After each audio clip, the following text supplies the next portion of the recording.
السلام عليكم يا جماعة، كلمتين على الماشي. أكيد كل يوم في قصة وفي حكاية في نادي الزمالك. أكيد ناس كتيرة من جمهور نادي الزمالك متابع أخباره، بيتابع كل يوم إيه حكاية وإيه الرواية. والحكاية النهاردة يعني لاعب جديد بيحاول إن هو يمشي زي نفس الطريق بتاع أحمد زيزو لاعب نادي الزمالك اللي مشي ببلاش.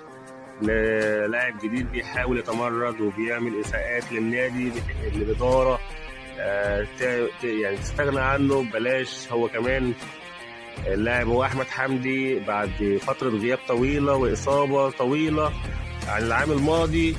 نادي الزمالك ما أثرش مع اللاعب، لكن اللاعب والوكلاء اللي موجودين معاه بيحاول إن هو يهرب من نادي الزمالك بطريقة مختلفة ونفس طريقة أحمد زيزو. خلينا نشوف أحمد حمدي هيودينا معاه على فين.